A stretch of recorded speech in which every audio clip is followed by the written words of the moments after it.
कल हमने आपको एक खबर के माध्यम से बताया था कि मुंबई में 13 सितंबर को बिहार इन्वेस्टर्स मीट का आयोजन किया जा रहा है, जिसमें देश के बड़े बड़े उद्योगपति के साथ जो है केंद्रीय उद्योग मंत्री पीयूष गोयल और बिहार के उद्योग मंत्री नीतीश मिश्रा के साथ बिहार के उप मुख्यमंत्री सम्राट चौधरी उसमें शामिल होंगे।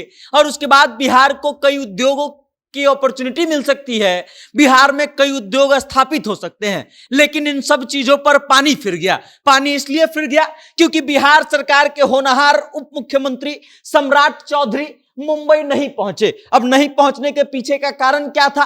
तो सम्राट चौधरी का फ्लाइट लेट हो गया था और इस कारण से सम्राट चौधरी मुंबई नहीं पहुंचे। और इस कारण से हुआ ये कि बिहार का एक भी इंडस्ट्रियलिस्ट के साथ एमओयू पर साइन नहीं हुआ, एक भी कंपनी बिहार आने के लिए तैयार नहीं हुई। अब पूरी खबर क्या है, क्यों हुआ ये सब और उसके बाद क्या क्या हुआ, इन सभी मुद्दों पर विस्तार से बात करेंगे और आपको बताएंगे। लेकिन उससे पहले आप हमारा परिचय जान लीजिए।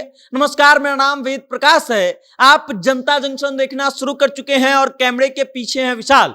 13 सितंबर को बिहार बिजनेस कनेक्ट 2024 के नाम से मुंबई में एक सम्मेलन आयोजित किया गया था, जिसमें भारत के देश के सबसे बड़े बड़े इंडस्ट्रियलिस्ट को इन्विटेशन दिया गया था कि वो इस बिहार बिजनेस कनेक्ट में आए। उसके बाद बिहार में उनको बताया जाएगा कि बिहार में उद्योग लगाया जा सकता है और सरकार क्या क्या मदद करेगी, इन सब चीजों के बारे में जानकारी दी जाती।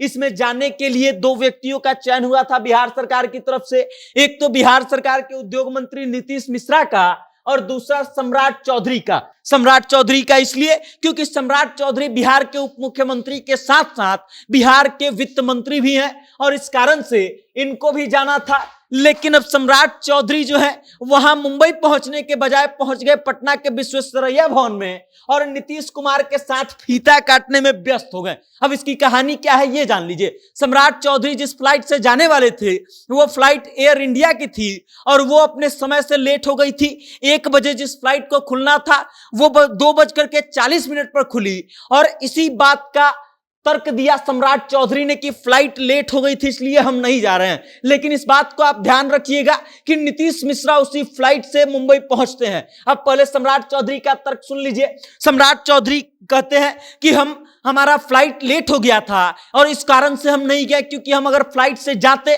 तो इन्वेस्टर्स मीट में शामिल नहीं हो पाते। जो इन्वेस्टर्स मीट 5:30 से 7:30 बजे शाम में आयोजित थी उसमें जाने से इन्होंने मना कर दिया।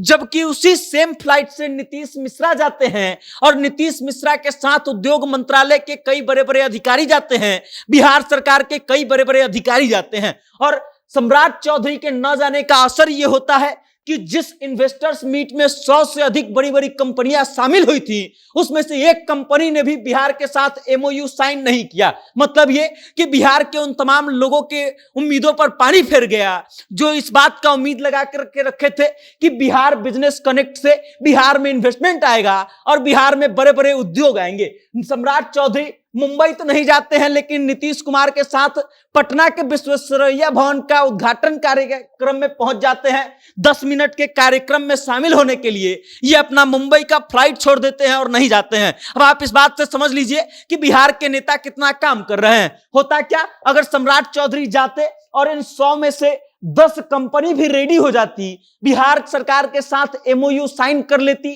तो फिर बिहार सरकार के पास उद्योग लगते और जब उद्योग लगता तो बिहार का विकास होता, प्रति व्यक्ति आय बढ़ती, बिहार के लोगों को रोजगार के लिए बाहर जाने की जरूरत नहीं पड़ती। लेकिन सम्राट चौधरी महोदय जो है फीता काटने पहुंच गए, लेकिन ये बिहार बिजनेस कनेक्ट में नहीं जा पाए क्योंकि इनकी फ्लाइट लेट थी। और उसी फ्लाइट से नीतीश मिश्रा वहां पर पहुंचे, निवेशकों से बातचीत किए, लेकिन फिर भी असफल रहे।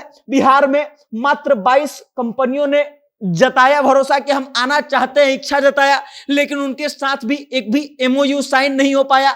और इन सब चीजों का सबसे बड़ा जिम्मेदार अगर आप किसी को मानना चाहते हैं तो इस व्यक्ति को मान सकते हैं जो बिहार सरकार के फिलहाल उप मुख्यमंत्री हैं और उसके बाद वित्त मंत्री हैं। इनके जाने से हो सकता था कि बिहार में एक दो कंपनियां भी भरोसा जताती और हो सकता था कि बिहार में निवेश आता, बिहार में उद्योग लगता, और बिहार में उद्योग लगता तो फिर बिहार का स्थिति कैसे बदलता ये आप सब जानते हैं। बिहार में उद्योग लगता तो उसके लिए ट्रांसपोर्टेशन की व्यवस्था अच्छी होती, तो उसके लिए सड़कें अच्छे बनते, उसके बाद यहाँ पर उद्योग लगने से बिहार के लोगों को रोजगार मिलता, बिहार के लोगों को रोजगार मिलने के साथ साथ प्रति व्यक्ति आय बिहार का बढ़ता, और जो बिहार जो विकास की सूची में सबसे नीचे है पूरे देश में, केंद्र शासित प्रदेशों से भी नीचे है, उसमें शायद इसकी स्थिति कुछ बेहतर हो पाती। लेकिन इन महोदय को शायद फीता काटना ज्यादा जरूरी लगा बिहार में उद्योग लगाने से। बाकी अब आप इस खबर को लेकर के क्या सोचते हैं, सम्राट चौधरी के इस निर्णय को लेकर के आप क्या सोचते हैं,